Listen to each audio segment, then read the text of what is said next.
You ready, brother? We keep things rolling here on the Sports Cubicle. I'm your host, Mike Mercado, and we have a very somber segment coming up here on the Sports Cubicle. It is time to bring your flowers. It's time to bring your last thoughts. It is time, if you are a praying person, to pray, because it's time to eulogize the 2024 Chicago Cubs. And the only person who could speak on this to talk about the memory of this team is our friend from Cubby's Crib, from the mothership over at heartlandsignal.com. He is the one. He is the only. He is Rich Eberwein. Rich, welcome back to the show. I mean, it is it's good to see you. Here we go again. You know, I feel like I'm watching the same freaking movie when it comes to the Cubs, when it comes to the Bears, when it comes to the Bulls, when it comes to the Whites. Everything, every single team in this town is just doing the same thing over and over again. It's literally the definition of insanity. But, you know, we're here. We're Cubs fans. We're going to stick with it as hard as it's going to be. Well, we have fortunately come to this episode. I was hoping it would be maybe later in October or after a few rounds of baseball, but that is not going to be the case for this Cubs team, as the season is going to end disappointingly outside of the playoffs, and not just outside of the playoffs, but outside of the wild card. Not just outside of the wild card, outside of 3 wild cards. And they were never really close with Milwaukee post June, July. I mean, if we're being even giving them the benefit, you know? So I think it's easy to really go hard on so many different avenues. There's a lot of things that we can highlight that did end up being pretty cool moments for the Cubs and some good highlights and things to spotlight. But I think let's take a big picture first, kind of look at this. Mm-hmm. Rich, what was the thing when you look back at for the 2024 Cubs? What was their biggest downfall? What is the reason why? Not necessarily that they didn't win a division or didn't make the playoffs, but the reason why at some point in this season, midway through this season, they were a bottom team. They were a team that was playing bad baseball, did not do anything right, and found their way out of it. But that was a big portion of the season. What is your kind of final take on what their biggest Achilles heel was this season, big picture-wise? It was the bullpen. It was the bullpen construction last offseason. If you look at the amount of blown saves, they have 26 blown saves this year out of 62 opportunities. 58% save percentage.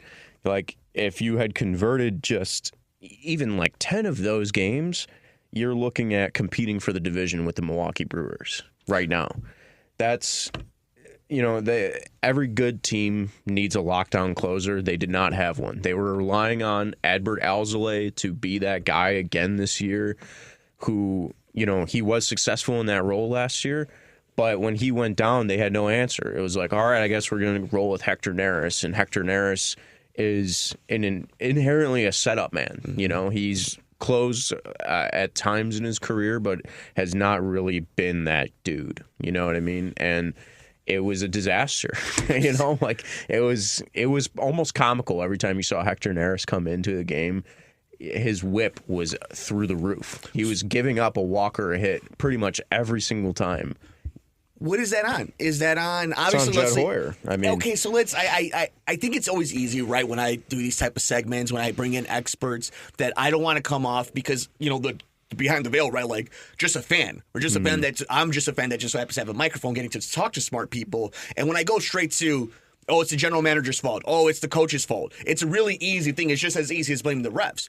But it seems like this season, if you took a step back, there was a weird hubris that Jed had about the way he constructed this bullpen, that bringing in this manager, putting in this type of money. I don't know how much the Ricketts have to do with this. You know, like I don't know how much Tom Ricketts is behind, you know, what this front office can do. It seems like there is some kind of handcuffs in that situation. Here's where I'm at with this is like this upcoming offseason will determine for me if the Ricketts are the ones truly capping the team payroll-wise, or if Jed Hoyer is the one kind of doing this, because you have so much money coming off the books this offseason, and you are in a position where you need to start competing. You need to start putting a winning product on the field because people are getting frustrated. You're supposed to be winning right now. And there's not much you can do on the offensive side, but there is on the pitching side. And there are people out there. There are dogs out there on the market who are going to be available that you should be going after. I'm talking Corbin Burns. I'm talking Max Fried. I'm talking closers. They need to sign a closer this offseason, like a Tanner Scott or, Kirby Yates maybe, who kind of, resurrected his career. If they don't do that this offseason and they continue to implement this salary cap as their the luxury tax threshold as their own salary cap, which they've been operating on for the last, 3 years or whatever, then that tells me the Ricketts are the ones who are saying, we're not going over the luxury tax. If they don't do it this offseason, I don't think they're going to do it at all. What are they waiting for? You know what I mean? So let me ask you this. For the fans and the spectators and people from the outside, when they speak on, well, I see that the Cubs spent this type of money, their payroll's on this level.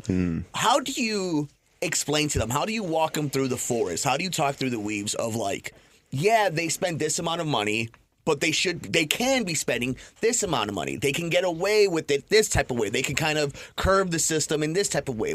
How do you explain to Cub fans, to baseball fans, when they see a certain number on a payroll and then they ask themselves, well, they're already spending money. Is spending more money really going to be the ultimate solution? Because you and I have talked about this off mic. I've said it on the air plenty of times where I do believe you could get in a trap of spending so much money trying to make that the ultimate remedy. Absolutely.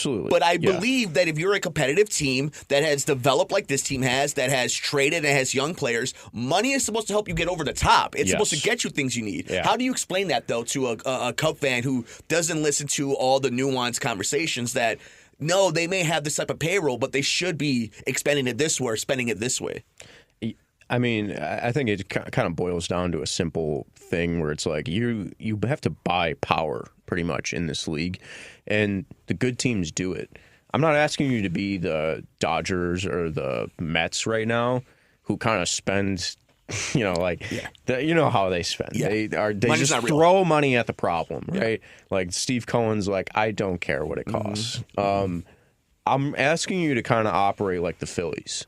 The Phillies are a team that understands they have to go over the luxury tax to compete, and they buy power, whether it be power pitching or power hitting. They're paying multiple guys over $20 million a year, and I'm talking power hitters like Kyle Schwarber and Nick Castellanos and Bryce Harper and Trey Turner. What did two of those four have in common at one point? They were Cubs. Yeah, and one of them should have been a Cub. I'm talking about Bryce Harper. Yep. So his dog's name was Wrigley, for crying out loud, and he's grew up with Chris Bryant. Come on. Are those evidence? Are those things that I could bring to the jury when it comes to Jed and Theo? Because those are Theo guys. That was a Theo and Jed like decision for sure. But so buying the power, like that kind of train of thought, how the Phillies are doing it. And why I kind of put this on Jed Hoyer is like, they've been operating since the 2021 trade deadline where they got rid of all, Bryant, Rizzo, their World Series core. They've been doing this whole, what they call, situational spending or smart spending, whatever it is. Okay. By now, though, after the whole biblical losses thing and the pandemic, and you're packing the house at Wrigley, your sports book is up and operating, your marquee network is up and operating, your revenue streams are coming in, right? You're packing Wrigley with ticket sales, concession sales, you're charging $14 for Bud Lights. The money is coming in. So I'm kind of at this point where I'm like, your team is at the threshold of competing every year, right? Go over the luxury tax. Get your team, like you said, to the point where you're getting over the top, where you're competing. Buy the power. Buy the power pitch. Power pitching includes closers. You need multiple guys. We're seeing in this league right now, pitching injuries are what is killing teams, which means you need depth. You have a lot of depth in your bullpen and your starting pitching right now. You need multiple guys, though, that are experienced and can close. And you need to buy those guys. You need to buy the top of your bullpen. That way your depth can come up if they get hurt. right? But like you still need those guys who have experience in closing. They didn't but do that last offseason. They got Hector Neris, and he obviously wasn't good enough. They didn't buy a regular closer, and then Abrielzo got hurt, and then the whole bullpen was kind of just thrown into like a disarray from the beginning. Check out all his amazing work over at Cubby's Crib and, of course, at the mothership at heartlandsignal.com. He's joining us for a little while longer here on the Sports Cubicle. He is Rich Eberwine. I'm your host, Mike Mercado. Thank you all so much for joining us here on the Sports Cubicle. Make sure you guys check us out over on the YouTube channel at Sports Cubicle TV, the Sports Cubicle, Sports from the Couch. You know how to find us. But, Rich, it's interesting because we know what the faults of this team were. And we're going to get into it when we close down the segment, what ways what expectations, what ways can we look into 2025? But what were the good in 2024? Like, for me, the big good was PCA. Yeah. And it's not necessarily like the impact of wins or whatever. It was development. It's the same thing I asked from Caleb, the same thing I asked from Bedard, same thing I asked for any of the Bulls young players at any given time is I want to see development. I don't care if you win or lose if we're not expecting you to win a championship. In this case, we were expecting divisional champion. Point being is, if you do good things and we lose while you're doing good things on the field, I'm okay with that. That's part of development. What were the bright spots on a season that had a lot of moments where they were developing players because they just weren't winning or didn't have the health to do it? What is it about this Cubs team that you could really like put a spotlight on and be like, that is something not only that was a highlight of 2024, but we can transfer it and translate it to 2025? The starting rotation is a big one for me. Justin Steele kind of proved that his Cy Young campaign last year wasn't a fluke. He is that guy, it seems like. He is the guy who can anchor a pitching staff and be, like a bulldog workhorse type of pitcher. And they desperately need that type of pitcher. And I'm glad they have him. It's just a testament to the, another thing is like their ability to develop pitching right now is really amazing. That's a massive strength right now, especially in a league where pitching, guys are getting hurt left and right, and that was something that plagued the Cubs specifically this year. But,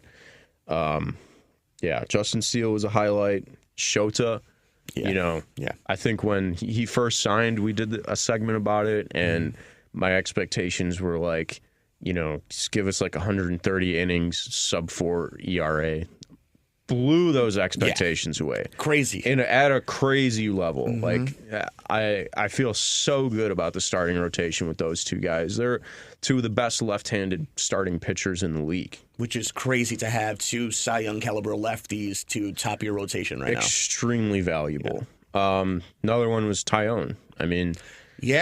Tyone pitched fantastic this year. Which sucks because worries me is kind of the good J, bad J, where it's like good Rex, bad Rex, or one of those things where it's like, did we get the good season this year and next season will be the drop-off and then the following season will be the good year? Like, did we waste a good Jameson Tyone season? I don't know, because if you sign another starting pitcher this offseason, then he's not going to be your 3. He's more like your 4 or 5. True. Yeah. And if he's pitching the way he did this year, 3.4 ERA, 27 starts, 15 quality starts. Yeah. I mean, your rotation's going to be disgusting next year if they can transfer this over. And if they are able to add on, like it's one of your big highlights that you've been on for forever at this point. I mean, they need to be in the Corbin Burns sweepstakes. Let me ask you this. Okay, so let's go into the crystal ball for a second. Sure. What would it take? What kind of outlook? Is it going to be Baltimore needs to go on a long run? They need to have a quick out? What is it that you think drives Corbin Burns to the free agent market? You think regardless he's hitting the market because he wants to test it? He's hitting the market. I mean, at this point, if he was going to sign an extension, it would have been a long time ago. And he's a Scott Boras at free agent, so he was going to hit the market no matter what. Yeah. Freaking consistent Cy Young contender. Scott Boras wants to milk as much money out of this contract as he possibly can. And whatever, that's fine. Make your money. For sure. Yeah. Do you think Craig Counsell helps absolutely in the scouting? I think that is one of the most attractive things for the Cubs being in this sweepstakes is the fact that Craig Counsell, who is the guy who basically turned Corbin Burns into the type of pitcher that he is. Like he's turned out, when he first came up, he was a bullpen guy. Yeah. And then Craig Counsell started utilizing him in the starting rotation because he saw potential, and he just turned into this, another bulldog type pitcher that's the other thing that's really valuable about having a guy like that. He gives you length, and not only like per game basis, but throughout the season. He's consistently vying to get 200 innings pitched. That takes so much pressure off your bullpen, especially if you have multiple guys in your rotation like that. And they would, if they signed Corbin Burnes, you would have Steele, Burnes, Tyone, and hopefully Imanaga continue. I think Imanaga had like 170 innings this year. That takes so much pressure off your bullpen, throughout the season. That's going to save them for a postseason run. I think it's been really easy, and when we've had you on the show, and I think we've tried to do a good job of being level-headed and give entire context of the story, game by game, week by week, the way we've been segmenting these, because for a long time the bullpen was a problem. There was a little bit of a time where the bullpen was holding its end, and this offense could do nothing. Yeah. So going into next season, looking how all this ends, you've done a lot of research already on contracts, and make sure you guys are checking out Cubby's Crib because you're working on a cool project we'll get to in just a second. But what are offensively catcher? We know that this pitching staff is so good, but that means that they have their catchers the way they like a game called. We know they're going to need offensively a catcher. We know that they have a lot of talent on the outfield, a lot of talent on the infield, but a lot of talent in the minors. Yeah. But they need certain things that this team just doesn't have, like that crazy pop. This team has a lot of things. It does not have that, and not many teams do, but the good teams do. The Bryce Harper pop, the Aaron Judge pop. They don't have a big dog on the offense. How can they attack that? Are they able to attack that? What worries me is they have pigeonholed themselves into such a corner with the roster construction, and that's the piece that I'm working on. Is I've been so frustrated just like scrolling on Cubs Twitter and people being like, well, they could just trade Dansby Swanson this offseason, or they could trade Ian Happ. The piece that I'm working on is basically just going through all the Cubs players that have no trade clauses. Mm-hmm. Dansby Swanson, Ian Happ, and Seiya Suzuki all have full no trade clauses and are under contract. Happ and Suzuki for 2 more seasons, Swanson for 5. Yeah, that's the big one. They aren't going anywhere. Okay, I mean that even if they could, they have to get the players' permission to trade them. It's highly unlikely that they will do that. That limits your ability to add in this offseason a lot. And the other thing that is the big hinge here is whether Cody Bellinger is going to opt out of his contract. From the rumors and reporting that I've seen from insiders, they expect him to opt in and continue to be a Cub because he was hurt a lot this year. He didn't have the caliber season he did in 2023 where you can warrant a longer-term contract. So I don't think he's going to opt out, but you never know. Everybody in the world was expecting Marcus Stroman to opt into his contract last year, and he didn't. So who knows what could happen? The market changes all the time, so who knows? So that will be a big thing. When I write these pieces, I'm operating under the assumption that he will opt in because I think that's more likely. So, and if he does, then you're completely. Like the areas to add is basically, like you said, catcher. Like they need a starting catcher. They tried to get one at the trade deadline, and they have a top heavy farm system to go and get a starting catcher, a young guy like a Logan O'Hoppe or a Shea Langoliers, and they definitely should. I mean, if Shea Langoliers was on the Cubs this year, he would be leading the team in home runs. Check out all his work over at Cubby's Crib and, of course, over at our mothership at heartlandsignal.com. You're going to be doing you guys already know he does also work, but I know he's got some great stuff coming up, The Wire, and when we get to real offseason stuff for the Cubs, it's going to be a must follow and a must watch. He is Richie Rewind. He is our friend. Make sure you guys are sticking with us because he will be here during the postseason to break everything down with us as the crazy October happens. Who knows? If we get a Yankees-Dodgers World Series, oh my God, just cancel the show now. We have a jam-packed show here on the Sports Cubicle as we eulogized And we said our final prayers for the 2024 Chicago Cubs. But it seems like Mardi Gras compared to what Paul and Devin are going to talk about with the Chicago White Sox. We have more coming up next here on this edition of the Sports Cubicle. I'm Mike Mercado.